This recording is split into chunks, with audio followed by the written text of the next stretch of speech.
lápis, papel, borracha, a mesa de luz e muita criatividade. Conexão Cultural de hoje entra no mundo da animação. Então se prepare aí, porque o Conexão Cultural já está no ar.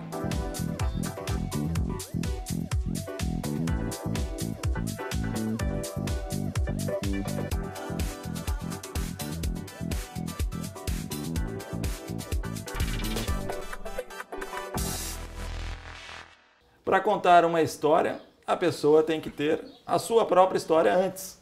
Essa é a premissa do filme História Antes de uma História, o filme do professor Wilson Lazzaretti, que está aqui conosco. Tudo bem, professor? Tudo bem, então, estamos aí com História Antes de uma História. Qual que é a origem desse filme? Então, na verdade, assim, o filme demorou muito tempo para ser feito, né? Durou 13 anos aproximadamente. E, logicamente, começou com uma outra história, né? Era a história começou lá em São Paulo, que era a história de um menino que se tornava rei, o pai morre, ele é rei, então ele assume o trono como uma criança, na verdade. Eu até fui para a Polônia, porque o autor era polonês, eu fui lá visitar o local onde o Janusz Korczak, né, é o nome desse autor, onde que ele morou, onde que ele viveu, onde que ele morreu, né, assim para me compenetrar do projeto. E publicaram um desenho meu numa revista lá na Polônia, um desenho desse menino, né, que chamava Rei Mateuzinho. Aí eu criei um vínculo com a Polônia, na verdade, né. Mas aí eu cheguei lá em São Paulo, voltei, assim, não deu certo, porque a produção de cinema ela é muito complicada, na verdade, né? Como tudo assim, então tem muitas coisas que acontecem durante a produção e eu acabei desistindo daquele trabalho, né, por uma intriga que houve, mas como eu tinha esse compromisso com a Polônia, eu resolvi manter, né, o nome e uma homenagem, por isso que chama Dr. K.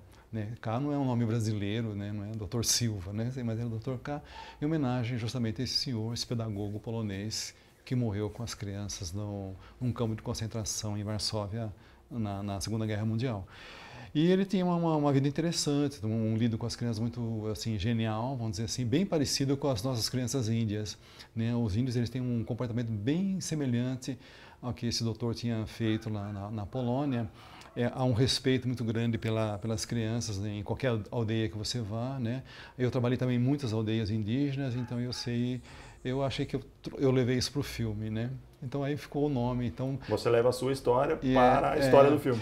Porque esse filme da história está permeado de histórias que eu vivi, na verdade, não só com os índios, mas também com todas as pessoas com as quais eu trabalhei no Brasil todo e até em alguns países aí que eu estive trabalhando como animador, né? Agora, o senhor é professor do Instituto de Artes da Unicamp e Isso. também é o idealizador do Núcleo de Cinema de Animação de Campinas. Isso já faz 43 anos, né? Esse núcleo é curioso porque ele é totalmente independente, né? Assim, as produções que a gente fez, tanto o Café, Um Dedo de Prosa, quanto esse História de uma História, são produções muito independentes, né?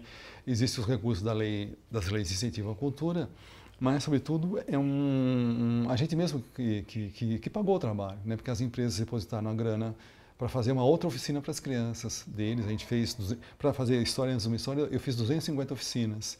Né? A equipe toda ela fez, então nós trabalhamos 2 vezes por um dinheiro só, né? num projeto que durou esses 13 anos, vamos dizer assim, né? Mas a gente é totalmente independente. E esse núcleo, eu acho que ele deixou a gente assim. A gente não consegue fazer nada que não seja independente. Então é a nossa classificação aqui no Brasil, o pessoal, nossos amigos falam assim, os caras realmente, olha, falando em núcleo de cinema, você pode falar em liberdade de criação e inclusive de financiamento, porque os nossos projetos não são atrelados a nenhuma ideologia assim, que não seja a própria nossa. Agora, o senhor estava falando do Dr. K, que é o personagem central do filme. Ele foi inspirado lá na Polônia, como o senhor disse, né? É o Janusz Korczak.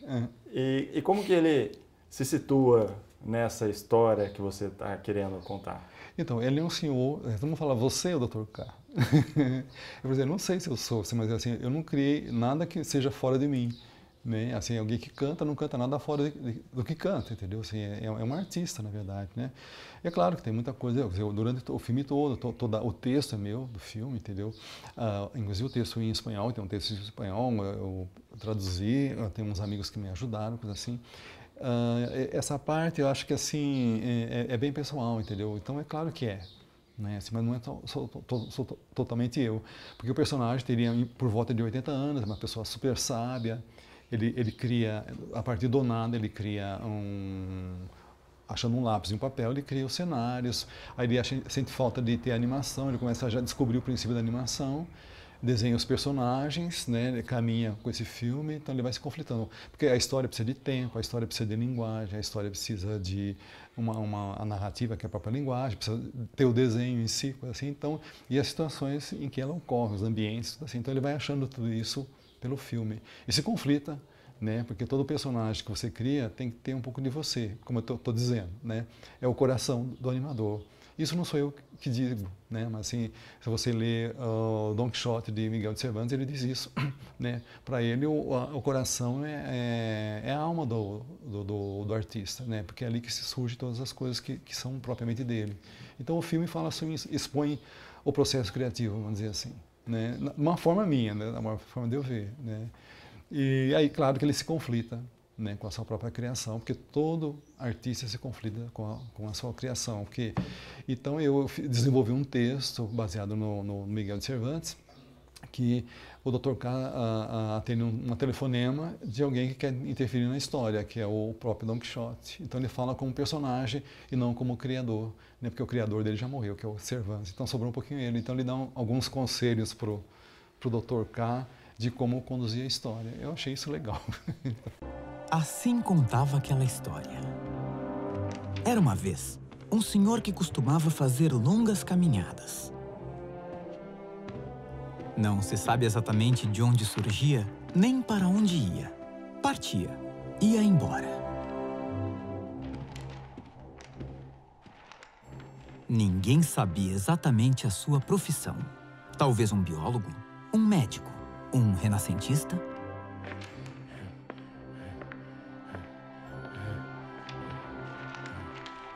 Seu nome era Dr. K. Mas um dia, uma dessas caminhadas começou diferente. Não era uma caminhada para espairecer ou fazer exercícios de respiração.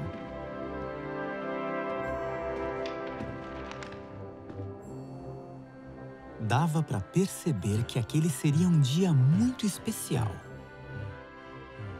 Um dia antes de uma grande história.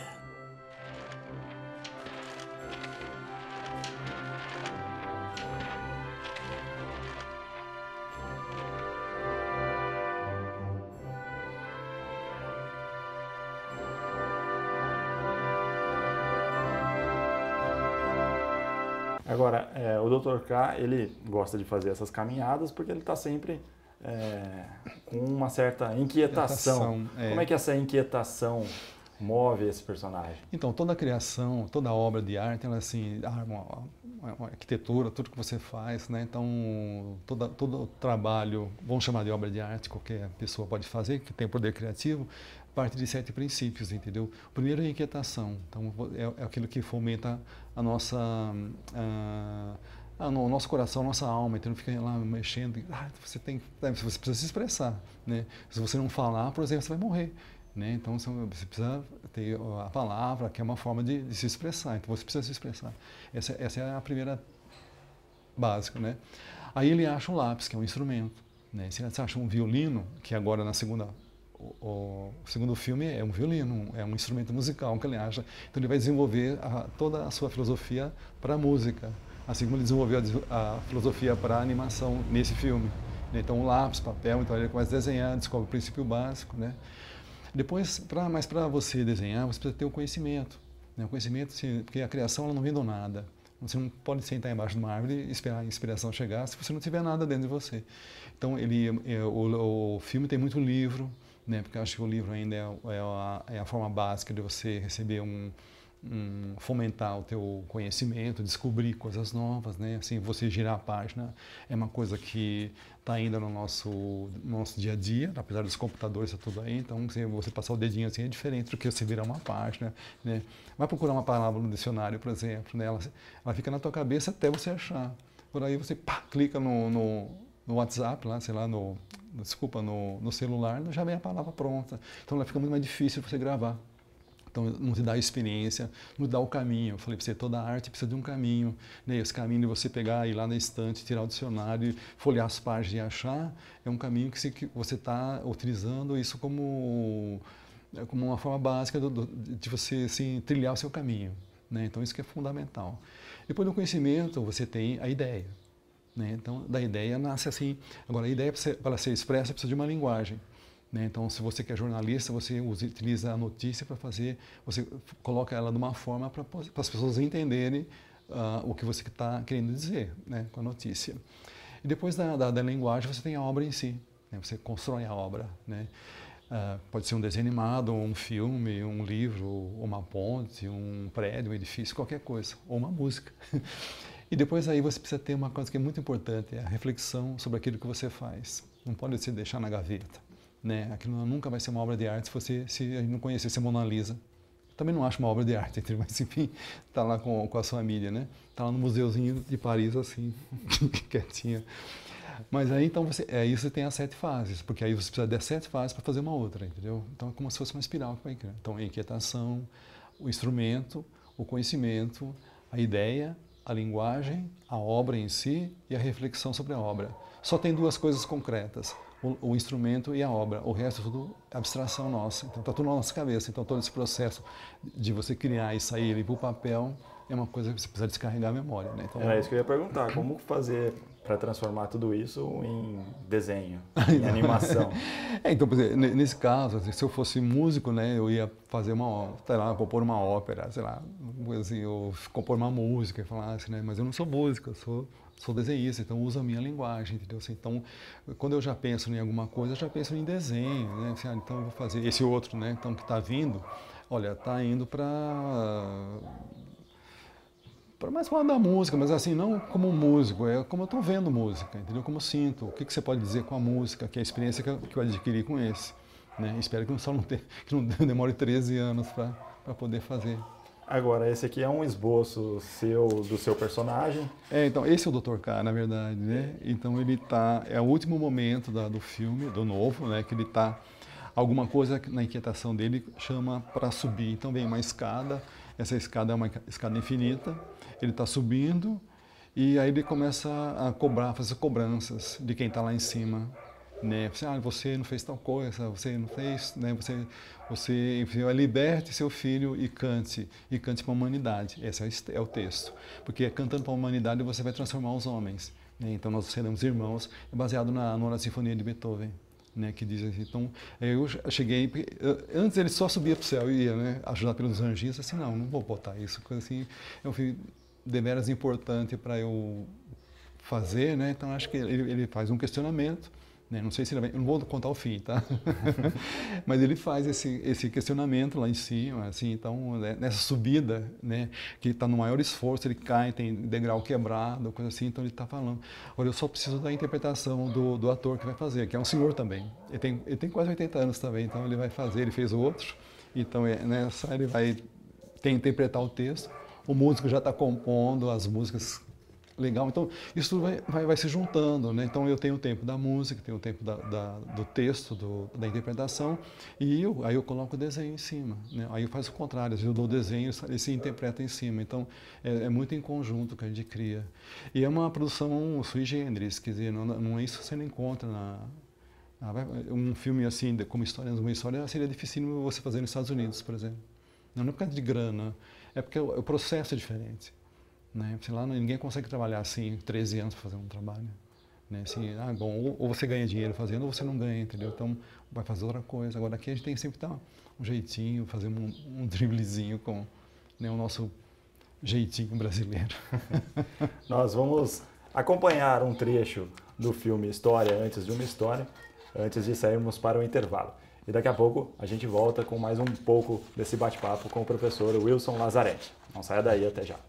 Lembre-se de que toda abstração precisa de uma medida. Isso aqui está puxando a gente para fora! Vamos segui-lo! Siempre recuerde que toda verdadera creación tiene que tener un corazón. Aquí pulsa el alma de mi creador. Criador, tua alma de criador me fez tão bela, mas sem coração. Eu nasci do teu ímpeto de arrebatamento e agonia.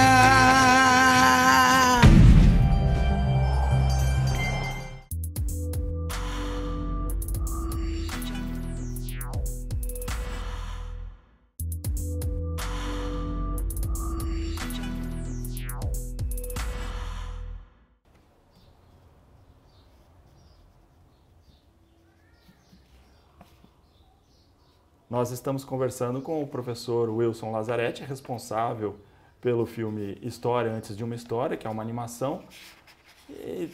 E sempre tem esses quadros aí. Em 13 anos de produção do História Antes de uma História, foram quantos quadros, professor? Olha, mais ou menos 100 mil. 100 mil desenhos, né? Desenhados assim que estou fazendo, depois foram retraçados, né? Só como demorou muito tempo, então assim, os primeiros desenhos eram realmente à mão, né? Então eu passava para os animadores e como é a jovenzada que gosta muito de tablet, essas coisas, então facilita um pouquinho o trabalho, então aí botaram no tablet, entendeu? Então aí foi um pouquinho mais rápido. Deu para usar a tecnologia mesmo assim? Deu, sim. Não, se não fosse também não seria possível, né? Usamos assim a tecnologia na nossa medida, por exemplo, só a gente escaneamos os materiais ou digitalizamos, né? E animando no próprio tela do computador, mas não foi... E 3D nós só usamos em duas cenas. A do 14 bis, que faz uma acrobacia, que é mais complicado. Aliás, um dos propósitos da animação 3D é essa, facilitar nesses temas. E quando o navio vai embora, né, é uma animação que também o navio vai se afastando, então a gente usou um 3D como base para fazer a rotoscopia. Alguns Zeppelins têm também 3D. E por falar em Zeppelin, em uma das cenas em que os personagens estão entrando no Zeppelin, tem lá o recado do que seria a aeromoça, dizendo para que não se use os equipamentos eletrônicos sob o risco de comprometer a inquietação dos passageiros. Isso aí serve de recado também para nossa vida atual, de tanto que a gente usa smartphone, tablet? Não, eu acho que sim, né? Você perde sua atenção como uma coisa desnecessária, né? Então, assim, como eu falei, né? Esses smartphones, telefone, celular, assim, é muita bobagem que tem, né? Você não precisa de tudo aquilo, entendeu? A gente vai se dar conta um dia disso, né? Vamos usar o celular devidamente para telefonar, para fazer outra coisa, né? Mas não o tempo todo, né? Então já tem até, você pega tem músicas já dizendo isso, você usa a rádio USP, tem 2 músicas lá que os caras cantam dizendo para deixar um smartphone em casa, você vai ficar muito mais feliz, entendeu? Né? Mas isso sobretudo porque quando você coloca um fone de ouvido para desenhar, não é legal, né? Porque você precisa da concentração do contexto que você está. Né? E agora aquilo te abafa de todo o contexto sonoro, né? Que você está ouvindo, então você parece que está relaxando, mas não está, é pior para o trabalho. Né? Então você pode ouvir música assim, dela vindo do ar, né? Mas assim, já num contato direto eu acho que é um pouquinho difícil. Eu digo isso porque eu sou um pouquinho antigo, na verdade, entendeu? Mas eu acho que atrapalha sim.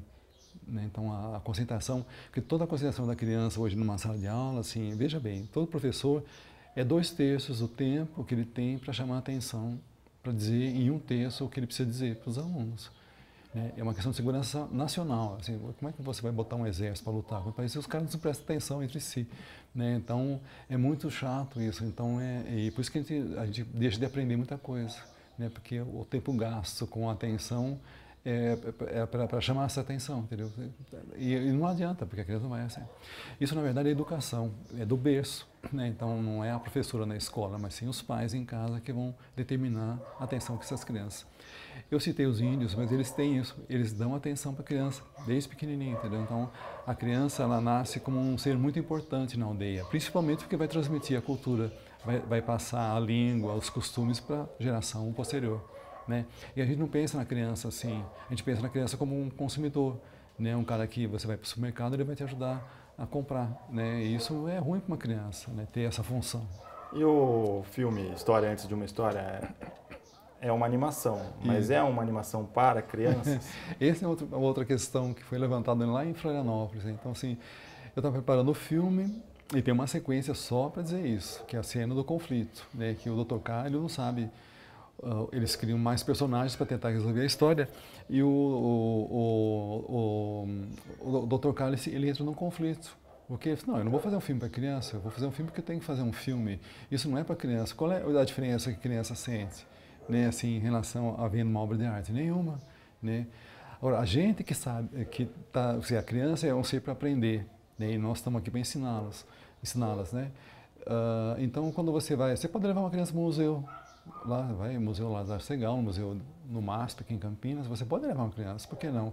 Você acha que, agora a nossa pergunta, ela vai entender? Não se preocupe, porque ela pode ser que não entenda, não é o mais importante, o fato dela ir e ver a obra que é o mais importante, entendeu? O que ela vai sentir futuramente. Eu lembro que às vezes tinha filme que assistia no cinema e não entendia nada, né? Hoje estou entendendo o filme, depois de 40, 60 anos, né? Quer dizer, depois de ver o filme, aí você, o cara fez isso, fica em você, tudo que você aprende fica em você. Todo tipo de arte dá para você. Todo tipo de arte. Então, eu não me preocupei de ser para criança ou para adulto. Então, ele recebeu a classificação livre, então você pode ir qualquer idade. Tem algumas crianças que depois da sessão vieram me cumprimentar, acharam legal o filme, né? Então, mas são crianças cujos pais assim são mais atenciosos, né? A gente fez uma sessão no Curumim. Curumim é um projeto do SESC que deve ter crianças mais ou menos entre 6 até 10 anos, né? E 250 crianças ficaram em silêncio até o final do filme. O filme não estava nem pronto ainda. Vai ser a maior bagunça aqui, não. Eles ficaram lá querendo ver o que a história tem a dizer. E a história não diz uma história, ela tangencia uma história, né? Ela passa por uma história, mas para você contar uma história, fica circulando entre vários assuntos. Ali. Agora, o Dr. K, ele tem a ajuda de alguns personagens, e esses personagens são interpretados também por pessoas importantes. A feiticeira, por exemplo, foi a Elza Soares que canta a música. Como é que foi essa participação dela? E aproveitando, fale das outras pessoas que participam também. Então, a Elza Soares, ela veio assim um pouquinho depois do filme, né? Tinha o Miguel de Cervantes antes, o Don Quixote, né? Que era assim para ser o Gabriel Garcia Marques. Né? Mas eu não consegui contato com ele. Assim. Depois eu soube que ele cobraria $50 mil para fazer uma entrevista. Para um jornal grande, não sei para mim se faria diferente, né? Mas a Elza foi muito curiosa, porque eu estava num táxi no Rio de Janeiro, uma noite bem chuvosa, assim, o motorista ligou, estava com o rádio ligada, e justamente começou a cantar a Elza Soares, a música Fadas, do Luiz Melodia. Fiquei impressionado. Aquela voz linda, essa é a voz mais moderna que nós tivemos, entendeu? É o patrimônio nacional, né? A voz dela. Então, aí eu fui atrás dela, né? Aí demorou um pouquinho, mas eu consegui. Aí eu falei com ela gostou da ideia. Ela gravou 4 músicas, nós usamos só 2, porque 2 eram do antigo diretor musical, que saiu da produção, e 2 que nós compusemos, que o Paulo Rolandes compôs para fazer essa versão que vocês estão vendo. Gravamos aqui em Valinhos, mais. E ela não quer que eu chame de senhora, tá? Mas é uma mulher muito, assim, não parece, mas ela é muito generosa, né? E ela, até hoje, depois que a gente sentou, é uma curiosidade que eu até gostaria de contar, porque nós sentamos para conversar depois da gravação, ela começou a falar do Garrincha, gente. Todo mundo sabe, é o grande amor da vida dela, o Garrincha. Fico até emocionado de falar, assim, eu queria que alguém que me amasse desse jeito, né? Todo homem quer ser alguém. E ela falava, assim, com detalhes, assim, do comportamento do Garrincha, sabe, uma coisa assim. Então, eu sei, é o nosso Romeu e Julieta, entendeu? Assim, uma coisa assim, foi muito, né? Ela sofreu muito por causa disso. E que experiência boa para o filme que ela traz também. Então, assim, além dela, a Nausete também participa. Então, a Nausete já tinha gravado 2 filmes para mim, o Quem Sabe e o da Revolução de 1932, que eu fiz, ela canta. E ela foi mais acessível, e ela canta 14 músicas.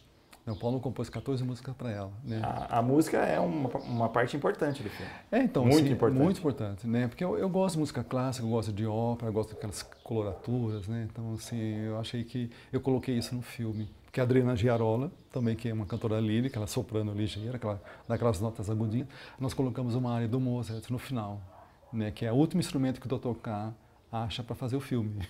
É uma câmera, né? Então, ela deixa a câmera, com esse instrumento agora você pode pesquisar novos horizontes. Porque a preparação era sempre para o próximo, né? Então eu penso que eu nunca vou morrer. Aí você vai fazendo um para o outro, né? Então história antes, durante, depois, pós-depois e assim. Né?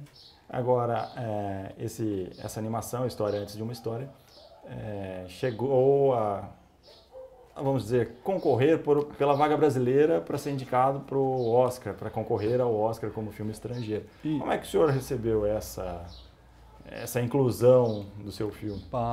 Assim, na verdade, deu muita visibilidade para o filme, né? Agora, eu não queria, na verdade, escrever. Eu achava que ia pagar mico, porque eu achava que o filme é muito simples e o Oscar, na verdade, se propõe a outras coisas, né? Mas depois, assim, pensei um pouquinho bem, por insistência do distribuidor, né, que é a Polifilmes, eu falei assim, não, o não você já tem. Eu não gosto dessa frase, mas eu peguei e escrevi, né? Então, e aí ficamos entre os 23 selecionados para ser indicado, né? Mas foi muito bom, porque o mundo inteiro soube. Então eu mandei para os amigos dos outros países que têm relação comigo, né? Aqui no Brasil todo mundo ficou sabendo, estamos torcendo, sabendo que a gente não ia ganhar. Mas o importante é participar, não é ganhar, né? E você conseguiu exibir o filme em outros países? Sim, foi. A gente fez, internacionalmente ele foi para Portugal primeiro, no Festival de Lisboa, a Mostra. Né? O diretor é o Fernando Galriz, é um amigo nosso, na verdade, ele convidou o filme 2 vezes. A primeira vez não estava nem pronto ainda. E a segunda vez foi em 2014, quando o filme ficou pronto, né? Depois a gente passou na Croácia, em Zagreb, em Varaždin, um festival. Na Grécia, numa ilha grega, teve um festival, passei lá, fui até lá também, né? Depois ele passou antes um pouquinho na Suécia, mas ele não estava pronto ainda, mas ele foi convidado para exibir mesmo assim. A Suécia é curioso lá, né? Em Moçambique, foi exibido em Moçambique. Em Maputo, na capital, na Argentina, né, também lá uma senhora falou assim, eu estava preocupado porque o filme tem uma legenda em espanhol, né? Quando o Don Quixote fala não tem problema, é que ele fala espanhol de Madrid, né? Eu falei assim, mas eu estava preocupado, falei com ela, assim, olha, eu achei que o filme estava um pouco longo. Ela falou assim, não, você tem que ver, todo artista tem o seu tempo para dizer as coisas, o seu tempo é esse, né? Não adianta você fazer isso em 5 minutos. Não vai adiantar nada, entendeu? Vai confundir tudo. Né? Um outro cara poderia fazer em 2 horas, né? Então, assim, cada artista tem seu tempo para dizer as coisas. Então, tá. Agora, nesse próximo eu estou reduzindo um pouquinho, porque acho que exagerei um pouquinho, mas, enfim. E a crítica sempre foi positiva, que você teve esse retorno da crítica. Então, por exemplo, quando lançou em São Paulo, em março, eu ganhei 3 estrelinhas da Veja, né? Pro Disney deram 2. Consegui espetar o Disney, né? Quem quiser assistir a esse filme, acompanhar, como é que tá? Olha, assim, ele distribuição? Tá assim, então, a Polifilmes está distribuindo, né? Então precisa solicitar para a distribuidora, né? Então, quem está solicitando agora geralmente é o Sesc, né? Então eu fui para Araraquara dia 18, vai para o Festival de Múmia agora em dezembro lá em Belo Horizonte. Né? Então, em algum lugar ou outro sempre está passando o filme. Né? Então, isso é bom para as pessoas assistindo e fazendo sua crítica. Isso é bom também que manda os comentários para a gente. Né? Então, ele teve bastante coisa positiva. Você falou de uma garota da FAAP, ela era aluna de um curso de animação na FAAP. Eu exibi o filme lá antes de ficar pronto, antes de fazer a mixagem. Aí eu saí assim, estava o grupinho dela conversando um pouquinho, eu senti que ela queria falar comigo, eu me aproximei. E eu falei, sabe, professor, se eu tivesse assistido esse filme na minha infância, a minha vida teria sido outra. Foi um prêmio que eu ganhei. Um dos mais valiosos. Né? Eu falei assim, olha, vale a pena uma garotinha, assim, sei lá, 20 anos, 21 ou um pouquinho menos, né, falar uma coisa dessa. Né? E a FAAP, que tem um poder, assim, é uma situação economicamente, uma faculdade de gente que economicamente bem colocada. Né? Então, e assim, vai. Né? Então, uma outra amiga, ela veio chorando numa exposição ali. Como você expôs o processo criativo. Eu vi que ela tinha lágrimas nos olhos. Eu falei, esse é outro prêmio que eu ganhei.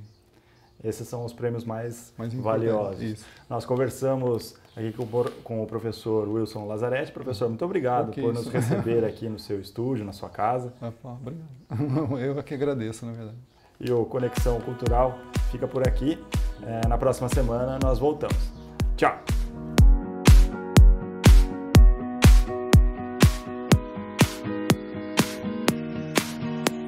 If you get to hear me now,